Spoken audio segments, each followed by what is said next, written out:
સુલેમાન જુનેજા। અકસ્માતની ઘટના એવી છે સાહેબ કે હું અહીંથી નીકળ્યો રેસ્ટોરન્ટેથી અને મેં આગળ યુટર્ન જે કટ છે ને અહીંયા યુટર્ન લેવા માટે અહીંયા ઊભો હતો અને સામેથી અમદાવાદ તરફથી આવ્યો ટ્રક।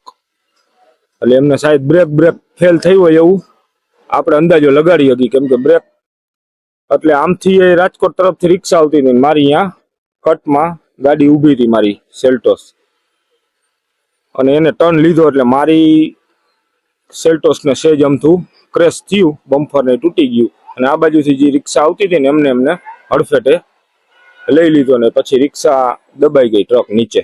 ઘટના જો ત્યારબાદ પબ્લિક બધું 8, 10, 15 પબ્લિક અહીંયા ભેગું થઈ ગયું। હું પછી મારી કાર સાઈડમાં કરીને આવ્યો, પછી આ સરદારજી લોકો ક્રેન લઈને નીકળ્યા અને એમને કીધું કે ભાઈ અમે તમને કાઢી દઈએ, અને ખરેખર સરદારજીને સેલ્યુટ છે એમ, નિસ્વાર્થ ભાવે એને કામગીરી કરી બતાડી।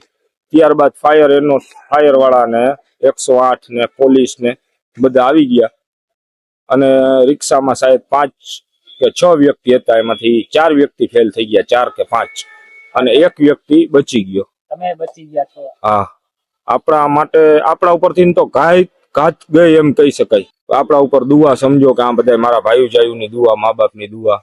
ટ્રકની સ્પીડ સમથિંગ 60-70 જેવી તો મને લાગી જ, કેમ કે આગળ બ્રિજ છે ને, બ્રિજ ઉપરથી જ ગાડી નીચે ઉતરે એટલે સમથિંગ 60-70 નહીં તો હોય, અને 16 વ્હીલ્યું ટ્રક હતું, નાનું એવું ટ્રક નહોતું અંદાજે। એટલે એ ટ્રક આમથી આવ્યો, એ ટ્રક આ બાજુ થયો તો એ નાનો અકસ્માત થયો। જો એ ટ્રક આમ ઓલી બાજુ જો સીધું ગયો હોત તો ઓછામાં ઓછું અહીંયા નોર્મલી બધી કાર બધી લાઈનમાં હતી તો ઓછામાંથી 12-15 કારને હરફેટે લઈ લેત સમથિંગ। માલિયાસણ થી આગળ અમદાવાદ હાઈવે ઉપર એક રિક્ષા સીએનજી રિક્ષાને ટ્રક દ્વારા અકસ્માત થાય થતા અંદાજે અમે બેડીપરા ફાયર સ્ટેશન થી અમારી ટીમ દ્વારા ઘટના સ્થળે પહોંચેલ। એ સીએનજી રિક્ષામાંથી 5 માણસો ફસાયેલા હતા, એને તાત્કાલિક બહાર કાઢી અને 108 દ્વારા હોસ્પિટલમાં ખસેડેલ છે। એવું અત્યારે આપણે ચોક્કસ તો ન કહી શકીએ સર, પણ અમે જે કન્ડિશનમાં જોયું બરોબર છે એમાં હાલત બહુ ખરેખર ગંભીર હતી।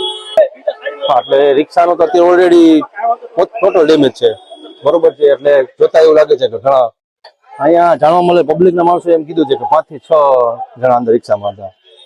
સાહેબ વાત કરીએ શું ઘટના બની છે, કેટલા લોકોના મોત થયા અને શું વાત આવી છે? આશરે 6 થી 6:30 વાગ્યાની અંદર ને આ એક ઘટના બનેલી છે કે જેની અંદર એક ટ્રક ચાલક રોંગ સાઈડમાં આવતા રિક્ષા ચાલક સાથે અકસ્માત થયેલું છે। રિક્ષા ચાલક પોતાની ડાયરેક્શનમાં જતા હતા, જેની અંદર 7 લોકો સવાર હતા। 7 લોકોમાંથી 6 લોકોના મૃત્યુ થયેલા છે। જી જરૂર પ્રાથમિક તપાસ પ્રમાણે જે છે અત્યારે જે હાલ રિક્ષા ચાલકની સાથે બીજા 6 લોકો હતા એ લોકોના મૃત્યુ પામેલા છે અને એ લોકો રિક્ષાની અંદર સવાર હતા। બનાવ સંદર્ભે આપણે કહીએ તો જે પોલીસ દ્વારા જે કાર્યવાહી કરવામાં આવતી હશે તે થશે ને જે વાહન માલિક અને રિક્ષા ચાલકની જે પણ વાહનને લગતી જે કાર્યવાહી હશે એ પણ કરવામાં આવશે।